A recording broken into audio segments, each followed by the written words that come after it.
Quand tu ne sais plus vers qui te tourner, demande à Jésus, il peut t'aider. Quand tu es perdu, demande à Jésus, il a le pouvoir de te relever. Oui, face à banana, il est des sauts, c'est Diana, où ça banana, Diana, il est des sauts, c'est Diana, tu es mon ami, oh tu es ma joie. Tu es mon réconfort, tu es tout ce dont j'ai besoin quand je me sens triste et isolé. Sur toi Seigneur, je peux compter.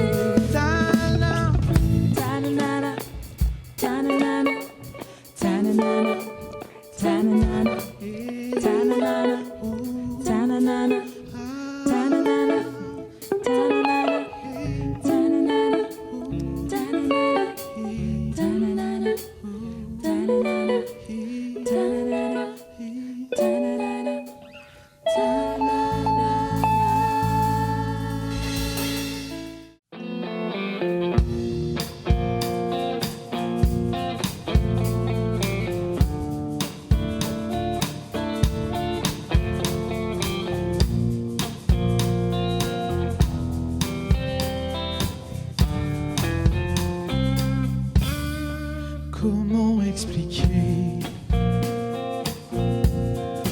et comment décrire un amour si grand, si puissant que rien ne peut le contenir. Tu sais mes espoirs, Seigneur, tu sais nos craintes. Les mots sont bien trop petits pour dire tout l'amour que j'ai pour toi. Alors entends mon cœur, mon esprit qui te loue. Entends le chant d'amour d'un enfant racheté. Je prendrai les faibles mots pour te dire quel Dieu merveilleux.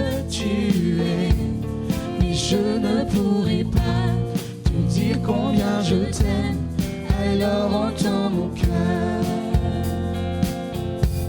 Si tout comme la pluie, les mots pouvaient couler, et si j'avais l'éternité, non, je ne pourrais pas l'exprimer, ni dans les battements de mon cœur, tu entendras toujours. Merci pour la vie, pour la vérité et pour le chemin. Alors entends mon cœur, mon esprit qui te loue, entends le chant d'amour d'un enfant racheté. Je prendrai nos faibles mots pour te dire quel Dieu merveilleux tu es. Mais je ne pourrai pas te dire combien je t'aime, alors entends mon cœur.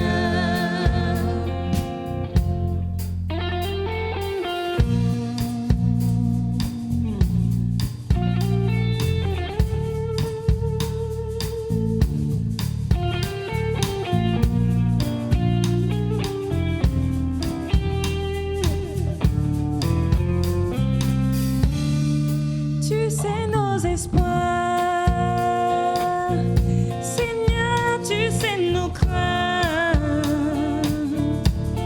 Et nos mots sont bien trop petits pour dire tout l'amour que nous avons. Alors entends nos cœurs, Nos cœurs, nos esprits qui te nos louent, esprits qui te louent. entends le chant d'amour de tout est racheté. Tout est racheté. Nous prendrons nos faibles mots pour te dire quel Dieu merveilleux tu es. Mais nous ne pourrons pas te dire tout notre amour, alors entends nos cœurs. Non, nous ne pourrons pas. Non, nous ne pourrons pas te dire tout notre amour, alors entends nos cœurs. Non, nous ne pourrons pas. Non, nous ne pourrons pas te dire tout notre amour, alors entends nos cœurs.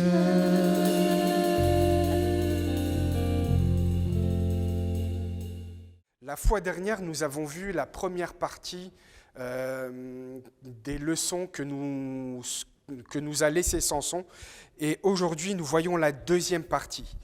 Pour cela, nous allons sans plus attendre lire ensemble dans le livre des Juges au chapitre 16, les versets 1 à 3. Nous allons lire dans le livre des Juges à partir du chapitre 16, les versets 1 à 3. Je lis. Samson partit pour Gaza. Il vit une prostituée et entra chez elle. On dit aux habitants de Gaza, « Samson est arrivé ici. » Ils l'encerclèrent et se tinrent toute la nuit en embuscade à la porte de la ville. Ils restèrent tranquilles toute la nuit, se disant, « Au lever du jour, nous le tuerons. » Samson resta couché jusqu'à minuit. Vers minuit, il se leva, attrapa les battants de la porte de la ville, ainsi que les deux montants, les arracha avec la barre, les mit sur les épaules et les transporta au sommet de la montagne qui fait face à Hébron. Amen. La fois dernière, nous avons vu que Samson était un homme plein de force, mais aussi rempli de faiblesse. Au fur et à mesure, il désobéissait à Dieu. Et le dernier moment que nous avons vu dans la partie précédente, que Samson, après avoir tué 1 millier d'ennemis, était fatigué. Il fait appel à l'Éternel parce qu'il avait soif. Et l'Éternel, effectivement, va donner à boire à Samson. Et d'ailleurs, dans le livre des Juges, au chapitre 15, verset 19, il est écrit, c'est de là qu'on a appelé cette source En-Akoré, qui veut dire la source de celui qui appelle. Dieu est celui qui appelle et donne toute la force nécessaire pour accomplir par la foi ce que Dieu désire que l'on fasse dans une vie de consécration malgré les faiblesses. Et puis, il s'en vient ensuite dans la lecture que nous venons de faire. Samson part pour Gaza, une ville ennemie. Chose intéressante et peut-être même incompréhensible d'un premier abord, il va dans la ville de ses ennemis. Qu'est-ce que cela nous interpelle ? Eh bien, tout simplement, Gaza nous montre dans la parole de Dieu que c'est un symbole d'un territoire occupé, un symbole d'un conflit. Aujourd'hui, dans notre monde actuel, dans notre vie de tous les jours, nous sommes soumis à différents conflits de la vie de tous les jours. Par exemple, en tant que jeunes, les jeunes sont soumis au conflit des relations amicales, au conflit des relations amoureuses, au conflit aussi des relations familiales. Dans ce conflit, j'aimerais préciser une chose très importante pour notre marche chrétienne, pour la marche chrétienne de tous les jeunes. Qui dit territoire occupé par l'ennemi, dit véritablement qu'il y a un ennemi par rapport à Dieu, par rapport au Dieu vivant. L'ennemi du Dieu vivant, nous le savons très bien, c'est le diable, Satan, Lucifer, il a plein de noms, l'adversaire de nos âmes, avec tous ses sbires, tous ses détracteurs. Les Philistins, qui sont les habitants de Gaza, sont réputés pour être des hommes de guerre redoutables avec une technologie avancée à cette époque. Une technologie de pointe par rapport aux différentes populations qui se trouvent dans la région d'Israël, dans la région de Canaan. Cela nous conduit tout droit à comprendre que, comme le disait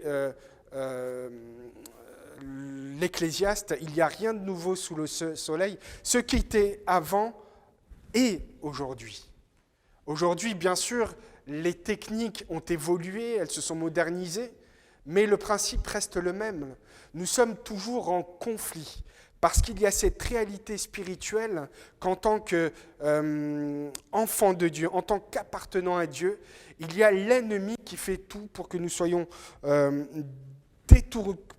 détournés du Dieu vivant. Et cette partie de la parole de Dieu nous rappelle qu'il y a cette réalité spirituelle. Il y a un ennemi qui essaye de nous occuper dans nos vies. Par quoi l'ennemi occupe notre sphère d'influence ? Aujourd'hui, nous savons que les philosophies sont répandues. Il y a diverses philosophies, diverses façons de penser, différentes croyances qui poussent toujours l'homme à être son propre Dieu. Par l'intelligence, par le bien-être personnel, mais aussi, selon les philosophies de l'époque des Lumières, ces philosophes tendent toujours à ce que l'homme puisse se détourner de l'aspect du Dieu vivant, de l'aspect de la soumission au Dieu vivant, pour être son propre Dieu. Nous avons aussi l'outil Internet qui est un outil très puissant aujourd'hui. Avec une tonne d'informations, on retrouve de tout et dans cette tonne d'informations, il y a de très bonnes informations. Donc la bonne information est aussi diluée dans cette tonne d'informations, c'est ce qu'on appelle la désinformation. Mais il y a aussi l'idolâtrie qu'on retrouve dans chaque époque de notre vie, à chaque siècle, à chaque population. L'idolâtrie, c'est, en fin de compte, s'adresser à un Dieu qui n'est pas vivant. S'adresser à un Dieu qui n'est pas vivant, pourquoi ? Parce que l'homme désire toujours son propre intérêt. J'aimerais donner l'exemple d'un récepteur qui trouve sa relation avec rien, avec lui-même, ou ce qui est démoniaque, par exemple, avec avec ce qui est contraire à Dieu, ce qui est ennemi de Dieu, et on va mettre un mot dessus, c'est le diable, c'est Satan, c'est les démons. D'où l'importance d'être vigilant, d'où l'importance de faire face à cette réalité de ce conflit qui est existant, de ne pas le nier, de ne pas le négliger, mais de prendre considération de cette réalité que, en tant que jeunes chrétiens, nous sommes en conflit avec un ennemi qui est souvent invisible, comme l'a dit le président Macron il y a quelque temps, en parlant du coronavirus, du Covid. Nous sommes en guerre contre un ennemi qui est invisible. Eh bien, nous, en tant que chrétiens, jeunes, nous sommes en guerre, mais de la bonne manière, bien sûr, parce que c'est Dieu qui combat pour nous contre l'ennemi de nos âmes. Alors, peut-être que dans ta famille, il y a des disputes. Tu n'es pas bien avec ton frère ou ta sœur ou avec tes parents et c'est un défi, il y a un conflit qui te ronge, qui te mine. Eh bien, ou bien dans ton cercle d'amis, tu te sens pas bien, tu es en conflit avec toi-même parce que tu n'es pas authentique avec tes amis, parce que leur influence est plus impressionnante, plus importante au travers de ton regard, parce que être chrétien est souvent assimilé à être has-been, mais au contraire, je t'encourage à être fier de cette position chrétienne, parce que tu fais partie du Dieu vivant, et cela est plus grand que notre ennemi. Comme David, lorsque les Philistins ont osé affronter l'armée du Dieu vivant, l'armée du Dieu vivant était paralysée par cette peur de voir Goliath, cet homme géant, et le peuple et l'armée étaient paralysés, ne voulaient plus avancer, n'avaient plus confiance en Dieu. Et David est venu voir cela, il a vu cela, il a compris cela, et il s'est manifesté. Alors comme David, je veux dire que qui ose insulter l'armée du Dieu vivant, qui ose se mettre en face de l'armée du Dieu vivant, qui ose paralyser par la peur l'armée du Dieu vivant. Comme David, je vais dire, Seigneur, je viens en tant que serviteur détruire ce Goliath qui fait tant de peur à l'armée du Dieu d'Israël. Et comme David, qui a été délivré de ce lion et de l'ours, David va dire, il me délivrera encore aussi de ce géant qui insulte l'Éternel. Et oui, Dieu me délivre aussi de ce géant qui insulte l'Éternel, qui veut s'attaquer au peuple de Dieu, à l'armée de Dieu. Combien de fois dans nos vies, les jeunes, Dieu est intervenu pour vous délivrer d'une situation difficile. Moi, je me rappelle, il y a quelques années, même des décennies maintenant, lorsque j'étais plus jeune, mes parents avaient acheté une nouvelle voiture neuve qui pourrait représenter 40 000 € aujourd'hui. Et moi, j'attendais mon père dans la voiture et il devait faire quelque chose et un homme passe. Il s'arrête auprès de la vitre, me dit d'ouvrir cette vitre. J'avais 15 ans à peu près. Et cet homme me dit d'ouvrir. Je lui dis non. Il insiste. Et pour me forcer à ouvrir la porte, cet homme sort une arme de son pantalon, bref, en tout cas de sa poche, de son veston. Il sort une arme qui était impressionnante et me la pointe vers moi. Alors moi, pour essayer de m'échapper de la direction de l'arme, je me couche au sol de la voiture, là où j'étais assis, mais cela n'échappait pas au regard de l'arme, à la direction de l'arme. J'étais effrayé, mais en étant effrayé aussi, je n'avais pas le choix d'affronter la situation, d'affronter cette situation qui était catastrophique pour moi, qui était à la limite du danger de la mort. J'ouvre la porte et chose impressionnante, je me dirige vers lui comme si j'avais la force de Samson. J'attrape ses mains ses mains se retrouvent en l'air, je crie « Papa, papa, papa » pendant au moins 5 minutes. Et puis là, mon père arrive et j'arrive à maîtriser cette personne en gardant ses mains en l'air pour pas qu'il me touche, pour qu'il me tire dessus. Mon père arrive et il maîtrise cet homme. Chose extrêmement dingue, folle. Cet homme était un policier. Cet homme faisait partie de la brigade anticriminalité de la police française. Alors que j'étais dans une situation dangereuse, Dieu m'a gardé, comme il a gardé David du lion. Bien sûr, nous avons tous des moments difficiles dans la vie. En tout cas, toi, tu es peut-être face à ce danger qui te conduit à la mort. Ce danger qui peut te paralyser. Mais je peux te dire que le secours de l'Éternel est celui qui donne la force. Ma force vient de l'Éternel. Ou aussi de ce danger qui peut te guetter. Combien de fois dans notre vie nous avons eu des situations où le danger était à la porte et Dieu nous a sortis du danger. Je me souviens, je faisais des allers-retours régulièrement de la ville de Strasbourg jusqu'à la ville de Metz. Et j'étais tellement fatigué ce soir-là que je me suis endormi au volant. Et au dernier moment, je suis réveillé, grâce à Dieu. Et en fin de compte, je suis réveillé au niveau précis d'un virage. Dieu m'a délivré du danger. Avec Dieu, Dieu va toujours te garder de la mort et du danger. Te garder ce souffle de vie qui te conduira toujours à le connaître de plus en plus. Voilà, avec David, comme David, qui ose s'attaquer à l'Éternel. Et Samson est allé dans cette ville de Gaza, rappelant le libérateur du Sauveur d'Israël, pour montrer la toute-puissance de Dieu. Et puis, il y a cette partie de ce récit qu'on a lu, Samson entra chez la prostituée. Cela mérite réflexion.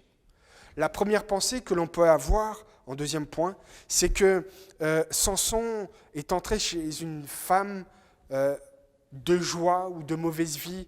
Différentes personnes interprètent cette femme selon sa culture, selon sa tradition, selon le langage approprié de chaque ethnie. Tout d'abord, lorsqu'on pense à la prostituée, il y a ce symbole d'impureté, ce symbole d'impudicité. Et puis, cela nous fait penser aussi que lorsque Samson entre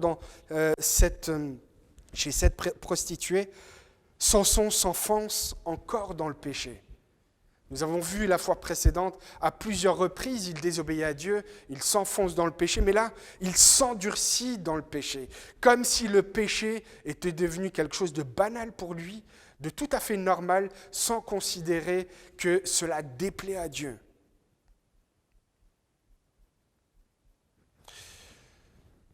Cela m'interpelle, les jeunes, de vous dire cela. Garde ton cœur plus que toute autre chose. Garde ton cœur plus que toute autre chose. Le livre de Matthieu, au chapitre 15, va nous dire « Ce qui sort de la bouche vient du cœur. Et c'est ce qui souille l'homme, car c'est du cœur que viennent les mauvaises pensées, les meurtres, les adultères, les impudicités, les vols, les faux témoignages. Voilà les choses qui souillent l'homme. Mais manger sans s'être lavé les mains, cela ne souille point l'homme. » Alors, j'ai lu jusqu'au verset 19 du chapitre 15 de Matthieu pour nous dire qu'à cette période où des pharisiens, des religieux vont demander à Jésus, mais pourquoi est-ce qu'il ne se lave pas les mains? Le rite de se purifier les mains avant de se manger était très important dans la tradition juive.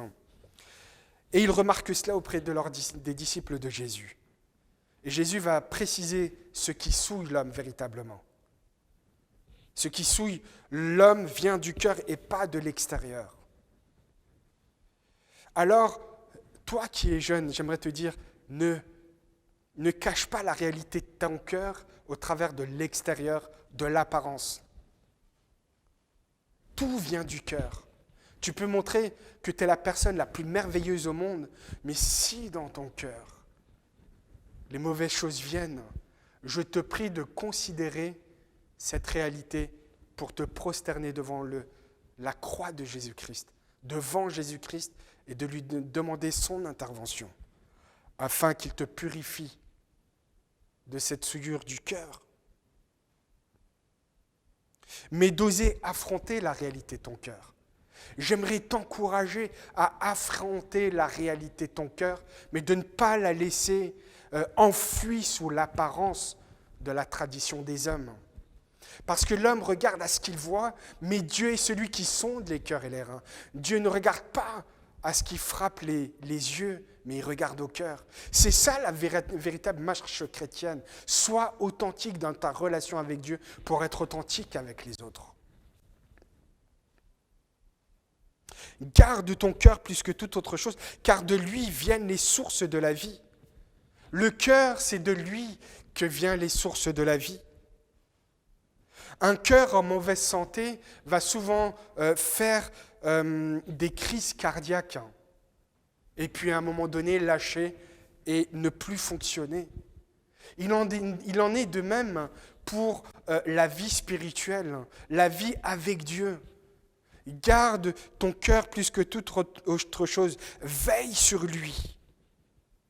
Veille sur lui parce qu'il va te donner les sources de la vie, les sources de cette vie abondante qui vont t'accompagner, qui vont te conduire à Jésus-Christ et grâce à Jésus-Christ.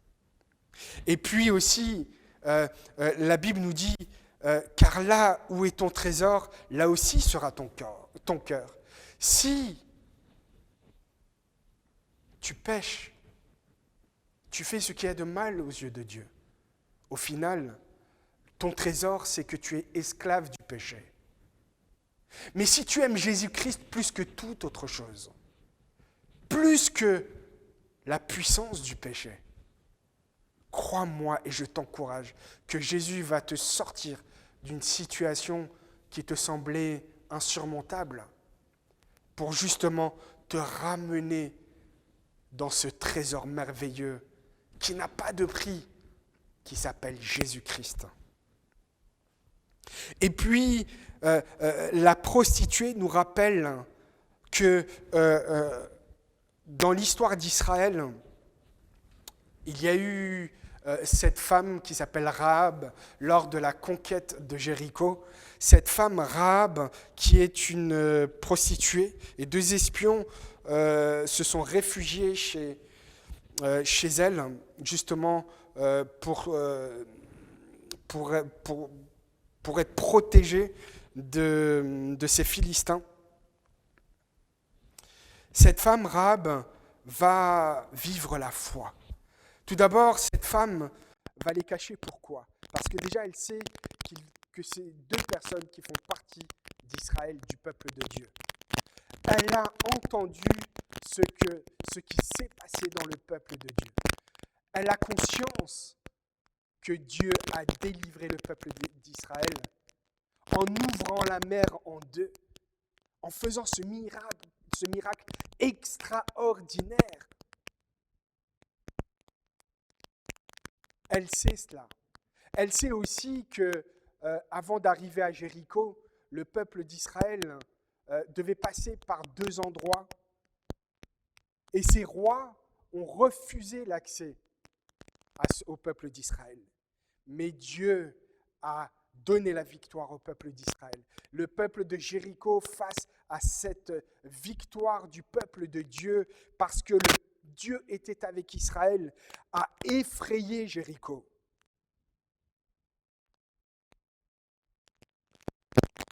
Les jeunes, j'aimerais te dire, moins jeunes d'ailleurs, Jésus t'a sorti de l'esclavage, t'a sorti du monde de l'illusion, du monde du prince, de ce prince de l'air, de notre ennemi qui a conditionné l'humanité pour que justement ton regard et ta vie n'aillent pas dans la direction de Dieu.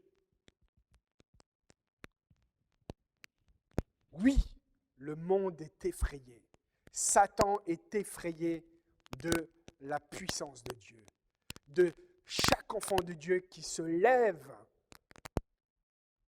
pour servir Dieu, pour suivre Dieu, parce qu'en Dieu, nous avons la victoire qui est certaine.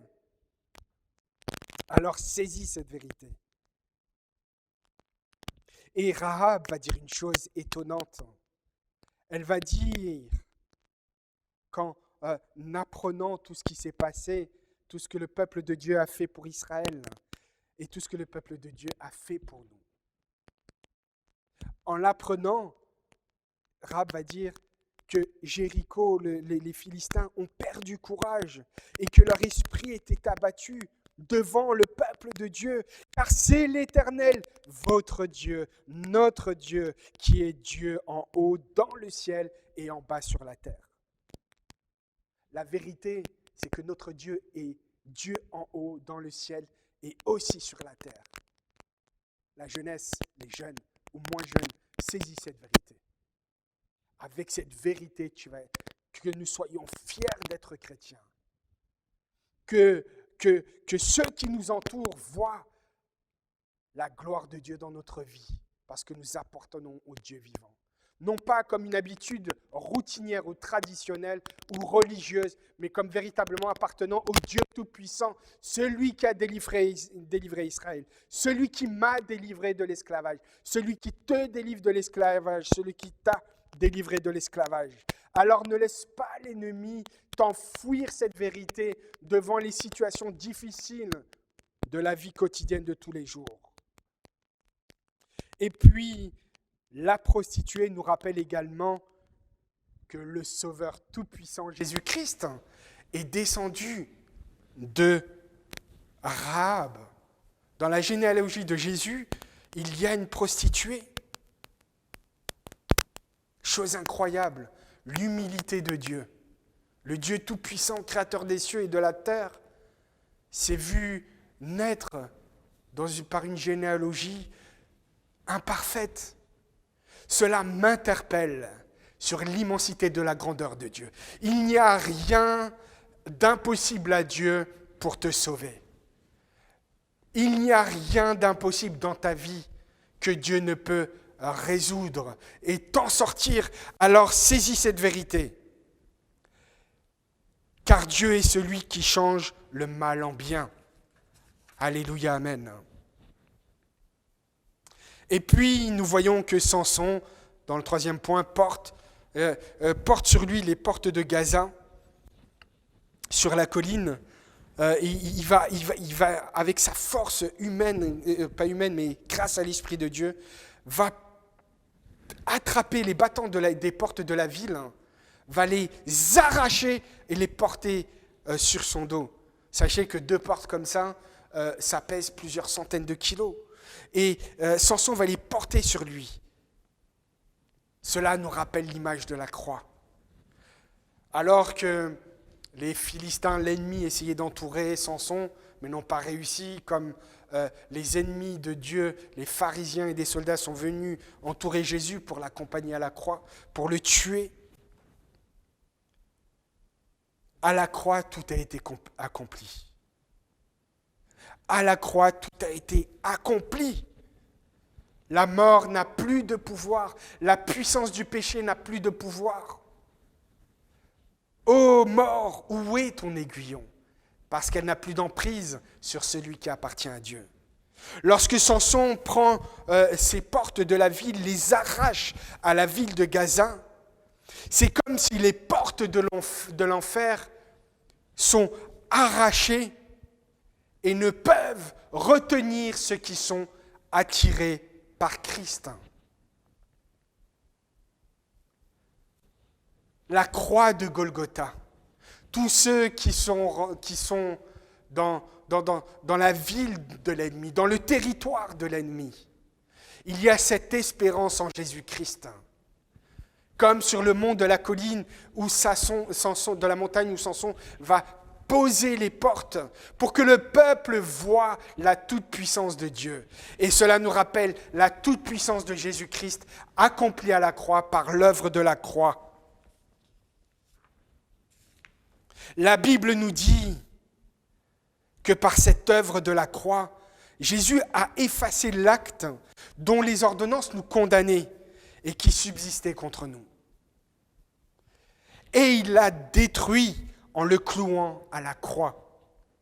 Il a dépouillé les dominations et les autorités, les a livrées publiquement en spectacle, en triomphant d'elles par la croix. Alors que personne donc ne vous juge aujourd'hui, au sujet du manger ou du boire, au sujet d'une fête ou de quelconque chose qu'il soit. Parce que Jésus-Christ a tout accompli. Tout est accompli à la croix. C'est ça la véritable réalité. Jésus-Christ est le chef de toute autorité, de toute domination. Celui qui donne son espérance en Jésus-Christ. Celui qui lève les yeux vers la croix de Golgotha.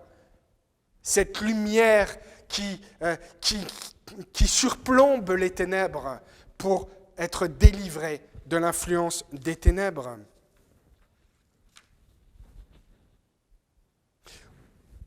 Cela nous conduit aussi que peut-être que toi qui as toujours vécu dans l'Église, qui cherche à suivre Christ, qui marche avec Dieu, mais tu te retrouves toujours un pied en discothèque, un pied dans l'Église. Tu ne sais pas encore, tu n'es pas encore affermi, mais Dieu va te conduire à être affermi. Fais ce choix. Le livre de Romains va nous dire, mais qui accusera les élus de Dieu ? C'est Dieu qui justifie.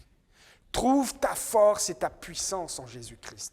Parce que la puissance que Dieu te donne vient de Christ. Qui pourra te condamner ? Aucun homme ne peut condamner. Jésus est venu non pour juger, ni pour condamner, mais pour que tu aies la vie éternelle. Pour que tu sois arraché du territoire de l'ennemi, pour faire partie du royaume de Dieu. Pour être cet homme ou cette femme élu par les choix, par les bons choix que tu fais. Est-ce la difficulté ? Est-ce que ce sera les ennuis, les difficultés que tu traverses dans ta vie de tous les jours qui vont te dévier de l'amour de Dieu ? Eh bien, le diable essaye de toute sa force que ce soit le cas. Mais l'amour de Dieu te fait dépasser cela. Parce que ton regard n'a plus cet accès, ne tient plus sa force sur les circonstances de la vie, mais le regard est centré sur Jésus-Christ. La Bible va dire dans le livre des Romains, nous sommes plus que vainqueurs par celui qui nous a aimés, Jésus-Christ. Car j'ai l'assurance, moi, que ni la mort, ni la vie, ni les anges, ni les dominations, ni les choses présentes, ni les choses à venir, ni les puissances, ni la hauteur, ni la profondeur, ni aucune autre créature ne pourra me séparer de l'amour de Dieu, nous séparer de l'amour de Dieu, manifesté en Jésus-Christ, notre Seigneur. Amen. La vie est difficile, je le conçois. Alors puise ton espérance en Jésus-Christ. Ne la puise pas au travers des traditions d'hommes, au travers du regard des autres, mais au travers de Jésus-Christ le Tout-Puissant. C'est ça la vérité. Les hommes nous déçoivent, les femmes nous déçoivent. Quand je dis les hommes, ça comprend les femmes, dans les relations humaines. Mais que nous soyons toujours pleins d'espérance, de foi, en Jésus-Christ. Dans tes études, tu vois qu'on essaye de t'attirer dans la sexualité hors mariage. On essaye de t'attirer dans la drogue. On essaye de t'attirer subtilement à faire partie d'un groupe en oubliant Dieu à cause de la mode. Parce que si tu ne fais pas partie du groupe dans l'appartenance à un style, tu es rejeté. Alors au contraire, sois fier d'être chrétien. Et s'il le faut, entoure-toi de jeunes chrétiens pour montrer aux autres qu'il y a cette position dans la vie humaine, cette position dans notre monde, que Jésus-Christ est vivant encore aujourd'hui et qu'il reviendra un jour nous chercher et qu'il viendra juger le monde et que c'est par lui que nous sommes sauvés. Les jeunes, que Dieu vous bénisse et je vous dis à très bientôt. Amen.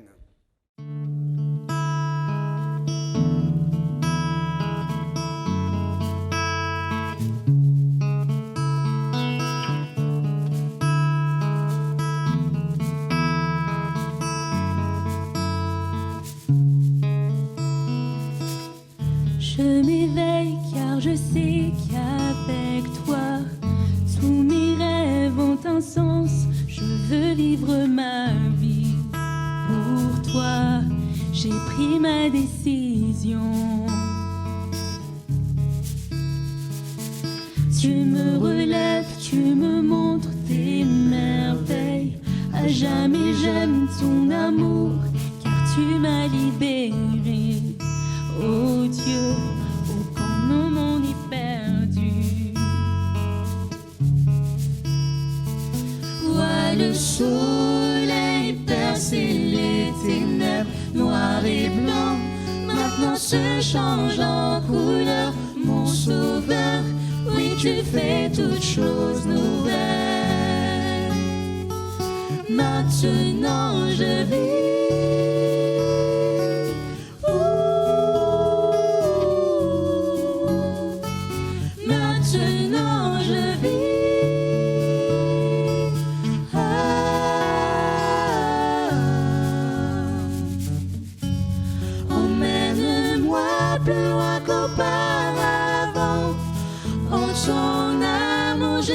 Mon essor, ta liberté est une porte ouverte.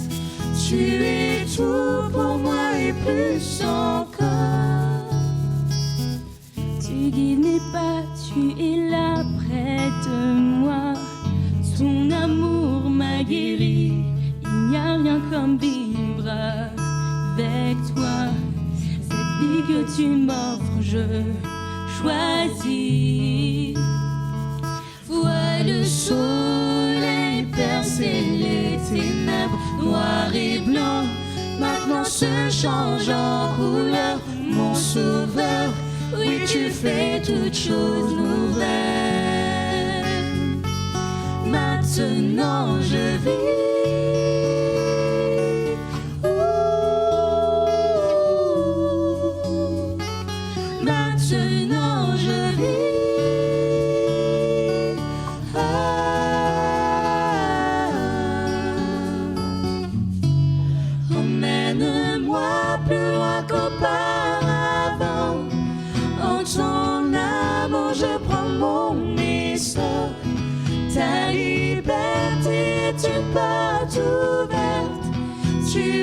Tout pour moi et plus encore.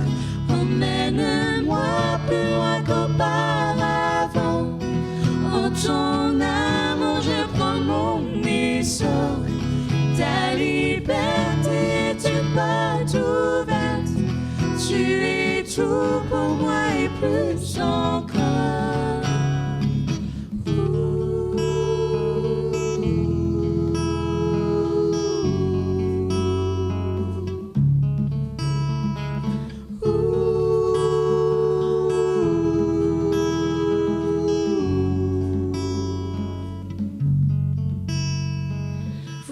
Le soleil percer les ténèbres, noir et blanc, maintenant se change en couleur. Mon sauveur, oui tu fais toutes choses nouvelles.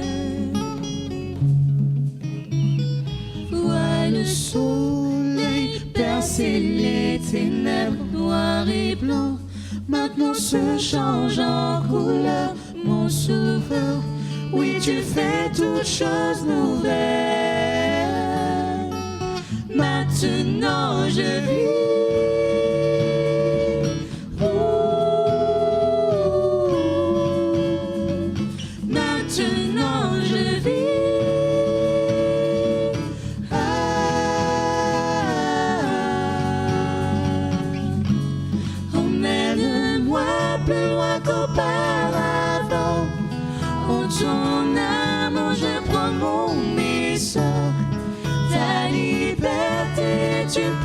porte ouverte. Tu es tout pour moi et plus encore. Emmène-moi plus loin qu'auparavant. En ton amour, je prends mon essor. Ta liberté, tu portes ouverte. Tu es tout pour moi et plus encore.